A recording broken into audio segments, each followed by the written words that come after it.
तो good evening. एक बार फिर से स्वागत है आप सभी का हमारे एसएन कोचिंग क्लासेस में।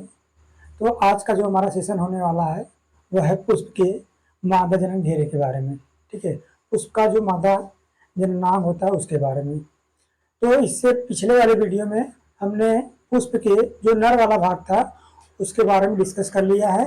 तो इसके बाद हम चलते हैं आगे। ठीक है, तो जो हमारा हेडिंग है वह क्या है? पुष्प के मादा जननांग। क्या है? पुष्प के मादा जननांग। ठीक है, तो जो पुष्प का मादा जननांग होता है भैया, देखिए कहते हैं पुष्प का मादा जननांग मादा जनन घेरे को कहा जाता है। ठीक है, किसको कहा जाता है? मादा जनन घेरे को। ठीक है, अब जो मादा जनन घेरा होता है, ठीक है, इसको हम लोग जायांग के रूप में जानते हैं। किसके रूप में जानते हैं? जायांग के रूप में, जिसको अंग्रेजी में गाइनोसियम कहा जाता है। ठीक, तो पुष्प के मादा जनन घेरे को जायांग कहा जाता है, जिसकी काय क्या होती है? स्त्री केसर होती है। क्या होती है? स्त्री केसर होती है। स्त्री केसर को हम लोग कार्पिल या पिस्टिल भी कहते हैं। ठीक है, जो हमारा स्त्री केसर होता है, स्त्री केसर का जो आप ये देख रहे हैं फिगर, तो ये हमारा स्त्री केसर का फिगर है। ठीक है, तो स्त्री केसर के 3 भाग होते हैं। पहला आपका होता है वर्तिकाग्र, दूसरा आपका होता है वर्तिका, और तीसरा है अंडाशय। ठीक है, तो ये वाला जिसपे परागकण आकर बैठता है उसको हम लोग क्या कहते हैं? वर्तिकाग्र स्टिग्मा कहा जाता है। और एक जो नली रूपी संरचना होती है इसको हम स्टाइल कहते हैं। और तीसरा जो होता है वह होता है हमारा ओवरी, जिसको अंडाशय बोला जाता है। अंडाशय के अंदर ओव्यूल पाया जाता है, जिसको हम लोग हिंदी में बीजांड भी कहते हैं। ठीक है, हिंदी में क्या कहा जाता है इसको? बीजांड। तो अंडाशय के अंदर बीजांड पाया जाता है। ठीक, तो पुष्प के जो अंडाशय होते हैं यह भैया निषेचन के बाद क्या कर लेता है? यह फल का निर्माण करता है, और जो बीजांड होता है यह बीज बना लेता है। ठीक है, इतना तो सबको समझ में आया होगा। ठीक, आगे चलते हम लोग। अगर पुष्प में केवल एक स्त्री केसर पाया जाता है तो ऐसे पुष्प को हम एक अंडपी कहते हैं। ठीक है, अगर केवल एक स्त्री केसर पाया जाता है उसको हम एक अंडपी मोनोकार्पिलरी कहा जाता है।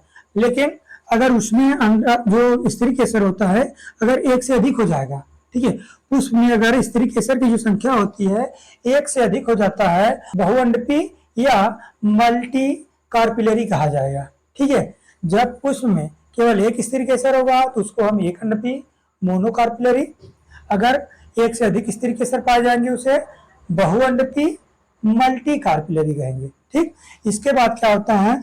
कहते हैं जब भैया स्त्री केसर, ठीक है, आपस में जुड़े हो, ठीक है, जब एक से अधिक स्त्री केसर पाए जाते हैं और आपस में जुड़े होते हैं तो उसको हम क्या कहते हैं?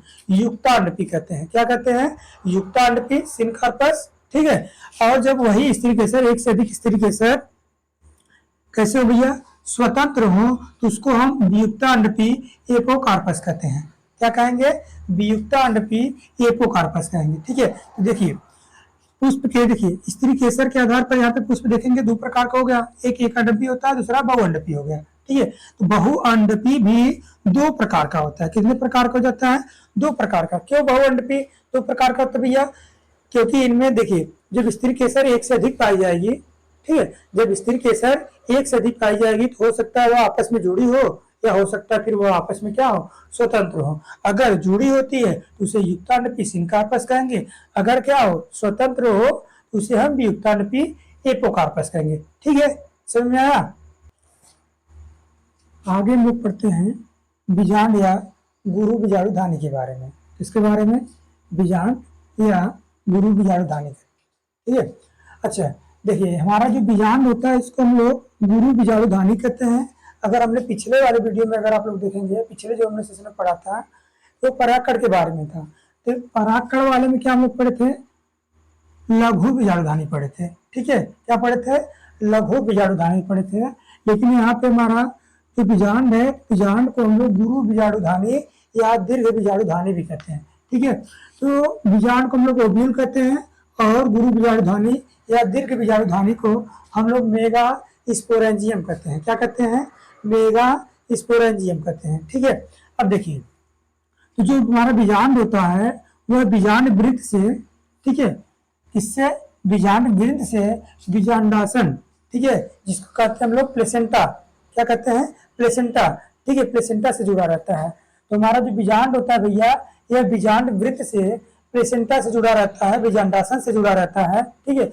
और जिस भाग पर, ठीक है, ये हमारा क्या हो गया, ये हमारा बीजांड वृत्त हो गया, ठीक है, ये हमारा बीजांड वृत्त हो गया, यही हमारा प्लेसेंटा कहलाएगा। तो जिस भाग पर यह जुड़ा होता है उसको हम लोग हाइलम या नाभिका कहते हैं। क्या कहते हैं? हाइलम या नाभिका कहते हैं, ठीक है। देखिए, तो कहते हैं बीजांड की संरचना का सबसे जो मुख्य भाग होता है वो क्या होता है? बीजांड काय होता है। क्या होता है? बीजांड काय होता है, न्यूक्लियस होता है, ठीक है। जो सबसे मुख्य भाग होता है बाहर से, देखिए ये वाला जो भाग होता है इसी को क्या कहते हैं? न्यूक्लियस कहते हैं। तो बीजांड की संरचना का जो सबसे मुख्य भाग होगा वो क्या होता है? बीजांड काय होता है, ठीक है। और जो हमारा बीजांड काय होता है भैया, वो 3 से 5 लेयर की, ठीक है, 3 से 5 लेयर की, ठीक है, मृदु की परत का बना होता है। किस परत का बना होगा? मृदु की परत का बना होता है, ठीक है। तो हमारा जो ये न्यूक्लियस होता है, न्यूक्लियस भैया देखेंगे, ठीक है, 3 से 5 मृदु की परत का बना होता है, जिसके बाहर 2 अध्यावरण पाए जाते हैं, ठीक है। क्या पाए जाएंगे? 2 अध्यावरण पाए जाते हैं। देखिए, इसके बाहर 2 अध्यावरण पाएंगे, एक ये हो गया आपका और एक ये हो गया। इसमें भी इधर से है, एक इधर हो गया, ठीक है। इसके बाहर 2 अध्यावरण पाए जाते हैं, जिसको हम क्या कहते हैं? बाह्याध्यावरण और अंत अध्यावरण कहते हैं। आउटर इंटीग्मेंट और इनर इंटीग्मेंट। तो ये जो बाहर वाला है इसको हम लोग बाह्याध्यावरण कहेंगे, और जो अंदर वाला है इसको हम लोग इनर इंटीग्मेंट कहेंगे। समझ नहीं? तो हमारा जो न्यूक्लियस होता है, न्यूक्लियस के बाहर अगर आप लोग देखेंगे तो 2 अध्यावरण पाया जाएगा, एक बाह्य और एक अंतर, ठीक है, एक आउटर और एक इनर इंटीग्मेंट, ठीक। अब देखिए, ये जो दोनों हमारे अध्यावरण होते हैं एक स्थान पर टूटे होते हैं। कैसे होते हैं? टूटे हुए होते हैं, जिसको हम लोग बीजांड द्वार या माइक्रोफाइल कहते हैं। क्या कहते हैं? बीजांड द्वार या माइक्रोफाइल कहा जाता है। तो यह वाला जो भाग होता है ये क्या होता है? माइक्रोफाइल होता है। और माइक्रोफाइल के ठीक विपरीत अगर आप लोग देखेंगे तो यहाँ पे क्या पाया जाता है? कलेजा पाया जाता है। क्या पाया जाएगा? कलेजा, ठीक है।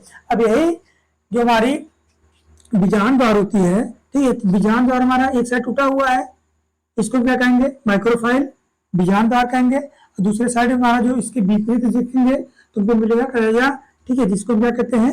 निभाग कहते हैं, ठीक है। इसी को क्या कहते हैं? निभाग कहेंगे। बीजांड काय के अंदर मादा युग्मकोद भेद क्या पाई जाती है? मादा युग्मकोद भेद पाई जाती है, जिसको हम लोग भ्रूणकोश के नाम से जानते हैं, एम्ब्रियो सैक के नाम से जानते हैं, ठीक है। तो इसके अंदर अगर आप लोग देखेंगे न्यूक्लियस के अंदर, ठीक है, इसके अंदर क्या पाया जाएगा? एम्ब्रियो सैक पाई जाती है, ठीक है, जो हमारा क्या होता है? मादा युग्मकोद भेद होता है, ठीक। अब देखिए, जो हमारा मादा युग्मकोद भेद या जिसको हम लोग भ्रूणकोश कहते हैं, इसमें देखेंगे तो क्या होती है भैया? एक अंड कोशिका होती है। यहाँ पे देखेंगे तो ये वाली संरचना है, ये हमारी एक सेल होती है। क्या होती है? एक सेल। एक सेल एक ही होगा, ठीक, एक सेल, ठीक, और 2 ठो सहायक कोशिका। इसके बाद वाली जो कोशिका होती है इसके बगल में 2 ठो, इसको क्या कहते हैं? सहायक कोशिका कहते हैं या सिनर्जिड कहते हैं। क्या कहेंगे? सिनर्जिड कहते हैं, ठीक है। यहाँ पे सिनर्जिड सेल हो गई 2 ठो, ठीक, और 3 प्रतिमुख कोशिका होती है, एंटीपोडल्स होती हैं। तो यहाँ पे 3 देख रहा है ना आप लोगों को, इसको हम कहते हैं एंटीपोडल्स। क्या कहते हैं? एंटीपोडल्स कहते हैं। समझ में? तो जो हमारी न्यूक्लियस होती है, सॉरी, जो एम्ब्रियो सैक होता है, एम्ब्रियो सैक के अंदर अगर देखेंगे तो एक अंड कोशिका, 2 सहायक कोशिका, 3 प्रतिमुख कोशिका और एक द्वितीयक केंद्रक पाई जाती है। क्या पाई जाती है? द्वितीयक केंद्रक पाई जाती है। तो ये हमारा जो बीच में होता है इसको ही हम कहते हैं द्वितीयक केंद्रक, सेकेंडरी न्यूक्लियस कहा जाता है। क्या कहते हैं? सेकेंडरी न्यूक्लियस कहा जाएगा, ठीक है। यहाँ पे न्यूक्लियस हो गया। तो हमारी जो बीच वाली संरचना होती है इसको हम क्या कहते हैं? सेकेंडरी न्यूक्लियस कहते हैं। इस प्रकार से अगर आप लोग देखेंगे तो एक भ्रूणकोश के अंदर 7 कोश की, 3 कोश का उधर, 3 इधर और एक बीच में, तो 7 कोश की और 8 केंद्र की, ठीक है। इसमें क्या होगा? 7 ठो कोशिका और 8 ठो केंद्र के पाया जाता है, ठीक है। तो इस प्रकार से हमारा जो क्या होता है? भ्रूणकोश होता है भैया, वह 7 कोशिकी और 8 केंद्र की संरचना होती है। समझ में आया? ठीक है। तो आगे हम लोग पढ़ते हैं बीजांड का विकास, डेवलपमेंट ऑफ ओव्यूल। तो बीजांड का विकास कैसे होता है इसको हम जो लोग देखते हैं। ठीक है, देखिए, तो जो हमारी अंडाशय होता है, ठीक है, तो अंडाशय के आधार भाग पर एक उभार बनेगा। क्या बनता है? एक उभार बनता है जो कैसा होता है? अर्धगोल होता है। कैसा होगा? अर्धगोल होता है। ठीक है, तो अंडाशय के आधार पर एक उभार बनता है जो कैसा होता है? अर्धगोल होता है। अब ठीक, अब इसमें क्या होता है कि इनके जो एपिडर्मिस होती है, ठीक है, तो इनके एपिडर्मिस के नीचे एक बड़ी सघन कोशिका पाई जाती है जिसको हम लोग आर्कीस्पोरियल सेल कहते हैं। ठीक है, तो ये जो होता है हमारा एपिडर्मिस, ये क्या हो गया? एपिडर्मिस के नीचे एक कोशिका पाई जाती है जिसको हम लोग आर्कीस्पोरियल सेल के नाम से जानते हैं। ठीक है, अब जो आर्कीस्पोरियल सेल होता है इनमें फिर क्या होता है? परिणत विभाजन। क्या होगा? परिणत विभाजन होगा। ठीक है, अब इनमें परिणत विभाजन के फलस्वरूप दो कोशिकाएं बनती है। एक बनती है प्राइमरी पेरिएटल सेल और दूसरा बनता है प्राइमरी स्पोरोजिनस सेल। तो जो बाहर की ओर बनती है उसको हम लोग प्राइमरी पेरिएटल सेल कहते हैं और जो अंदर की ओर बनती है उसको हम लोग प्राइमरी स्पोरोजिनस सेल कहते हैं। ठीक है, तो जो हमारी आर्कीस्पोरियल सेल होती है, आर्कीस्पोरियल सेल में परिणत विभाजन के फलस्वरूप क्या होगा? दो कोशिकाएं बनती है। बाहर की ओर पीपीसी और भीतर की ओर पीएससी का निर्माण होता है। ठीक है, तो बाहर की ओर प्राइमरी पेरिएटल सेल और भीतर की ओर प्राइमरी स्पोरोजिनस सेल का निर्माण होता है। ठीक, अब क्या होता है? अब कहते हैं भैया जो हमारी पीएससी होती है, ठीक है, मतलब प्राइमरी स्पोरोजिनस सेल जो होता है इनमें दोबारा विभाजन नहीं होता है। इनमें दोबारा विभाजन नहीं होगा। तो ये विभाजन नहीं होगा तो ये सीधा क्या करता है? तो ये सीधा दीर्घ बीजाणु मात्र कोशिका के भांति कार्य करता है। ठीक है, तो पीएससी में दोबारा विभाजन नहीं होता है। यह सीधा सीधा किसके रूप में कार्य करेगा? दीर्घ बीजाणु मात्र कोशिका मेगा स्पोर मदर सेल की भांति कार्य करता है। जबकि जो हमारा पीपीसी होता है भैया, यह क्या करता है? यह विभाजन करके न्यूसेलस का निर्माण करता है, बीजांडकाय का निर्माण करता है। ठीक है, तो जो हमारा पीपीसी होता है, पीपीसी क्या करता है? मेगा स्पोर मदर सेल के बाहर जो हमारी, ठीक है, तो वह न्यूसेलस का निर्माण करेगा। इसके बाहर क्या बनाता है? न्यूसेलस बीजांड काय बनाता है। ठीक है, अब इसी दौरान क्या होता है? इसी दौरान जो हमारी आधार कोशिका होती है उनमें फिर से क्या होता है? विभाजन करेंगे तगड़ा वाला। ठीक है, और तगड़ा वाला विभाजन करके क्या बनाती है? दो लेयर बना लेता है। एक होता है इनर इंटरमेंट जो भीतर की ओर होगा और दूसरा का आपका होता है आउटर इंटरमेंट जो बाहर की तरफ होता है। आगे हम लोग पढ़ते हैं दीर्घ बीजाणु जनन। ठीक है, किसके बारे में? दीर्घ बीजाणु जनन, या इसको हम लोग गुरु बीजाणु, सॉरी यहाँ पे बड़का एक मात्रा रहेगा। ठीक है, गुरु बीजाणु जनन के बारे में। ठीक है, इसको कहते हैं लोग मेगा स्पोरोजेनेसिस। क्या कहते हैं? मेगा स्पोरोजेनेसिस कहते हैं। देखिए भैया, देखिए जो हमारा भैया बीजांडकाय था, बीजांडकाय के अंदर देखेंगे तो हमारी जो पीएससी थी वो क्या बनाती थी? दीर्घ बीजाणु मातृकोशिका बनाती थी, मेगा स्पोर मदर सेल बनाती थी। ठीक है, तो जो हमारा बीजांडकाय होता है, तो बीजांडकाय के अंदर अगर देखेंगे तो एक मात्र, कितना? एक मात्र क्या होता है भैया? दीर्घ बीजाणु मातृकोशिका पाई जाती है। यहाँ पे मात्र मतलब मम्मी से रिलेटेड होगा। ठीक है, तो हमारा जो न्यूसेलस होता है, बीजांडकाय होता है, तो बीजांडकाय के अंदर केवल एक ही क्या होती है?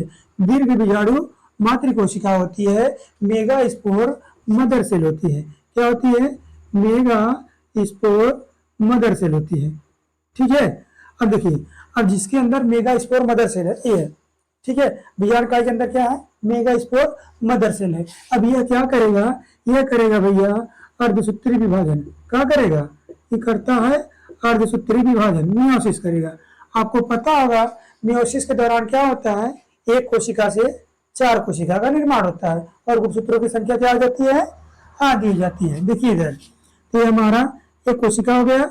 अगर एक कोशिका में विभाजन के दौरान 4 कोशिकाओं का निर्माण होता है और चारों कोशिकाएं मम्मी की आधी हो गई, मतलब ये हमारा 2n है, ये हो गया n, यह n, यह भी और ये भी n हो गई। ठीक है, अगर बिटिया जो है और बिटिया का हो गया मम्मी की आधी हो गई हैं, तो अभी क्या होगा, अर्धसूत्री विभाजन। अगर हम कहें भैया ये कोशिका है, ठीक है, अभी एक किष्ट बना, 2 ठो बन गवा, ठीक है, कितना बनवा, 2 ठो बना, और दोनों मम्मी के बराबर हुई, ठीक है, ये 2n है, ती का भैया ये भी 2n हो, तो यहाँ पे भैया होता है समसूत्री विभाजन। क्या होता है, समसूत्री विभाजन होता है, माइटोसिस होता है। मतलब का कि अगर मम्मी के बराबर रही है, समान रही है, तो उसको हम क्या कहेंगे, समसूत्री। अगर मम्मी की आधी हो जाएंगी, ठीक है, और 4 ठो बना लेंगी, तो क्या होती है, अर्धसूत्री। तो जो डॉटर सेल होती है उसको, उनमें जो गुणसूत्रों की संख्या होती है वो आधी होनी चाहिए, तभी होगा अर्धसूत्री। ठीक है, और दूसरा, अगर ये जो डॉटर सेल होती है इनमें गुणसूत्रों की संख्या मम्मी के बराबर रहती है, तब क्या होता है, समसूत्री। तो हमारी जो दीर्घ बीजाणु मात्र कोशिका है, ठीक है, मेगास्पोर मदर सेल है, ये कौन से विभाजन करेगा, अर्धसूत्री। अर्धसूत्री विभाजन करेगा तो 4 प्रकार की कोशिकाएं पाएगा। ठीक है, चारों प्रकार की कोशिकाएं बनाता है, मतलब 4 बीजाणु बनते हैं। क्या बनेंगे, 4 बीजाणु। और कैसे, दीर्घ बीजाणु होते हैं। कैसे होते हैं भैया, दीर्घ बीजाणु होते हैं, इसलिए हम कहते हैं 4 दीर्घ बीजाणु बनाएंगे। अब ये हेप्लॉइड हो जाते हैं। कैसे हो जाएंगे, हेप्लॉइड मतलब अगुणित हो जाते हैं, समझ नहीं। तो दीर्घ बीजाणु मात्र कोशिका में अर्धसूत्री विभाजन के फलस्वरूप 4 दीर्घ बीजाणु बनते हैं। तो जो हमारी एमएमसी होती है, दीर्घ बीजाणु मात्र कोशिका होती है, यह मियोसिस करके 4 कोशिकाएं बनाएंगी, 4 दीर्घ बीजाणु बनाएगा, और चारों क्या होते हैं, एक के ऊपर एक रेखीय क्रम में जुड़े होते हैं, जिनमें से ऊपर के 3 क्या होते हैं, डीजेनरेट कर जाते हैं, मतलब ये हो जाएंगे, नष्ट हो जाते हैं। क्या होंगे, नष्ट हो जाते हैं, और बच्चे का केवल एक है, क्या, केवल यही बचेगा, दीर्घ बीजाणु। ठीक है, इनमें क्या बनेगा, केवल एक दीर्घ बीजाणु बनेगा, और ये भी कैसे होता है, यह होता है प्लॉइड होता है, जो आगे चल के मादा युग्मकोद्भिद का विकास करता है, समझा। तो इनमें से 3 तो क्या हो गए, नष्ट हो गए, बचा एक दीर्घ बीजाणु, यही आगे चलकर क्या बनाएगा, मादा युग्मकोद्भिद का निर्माण करता है। ठीक है।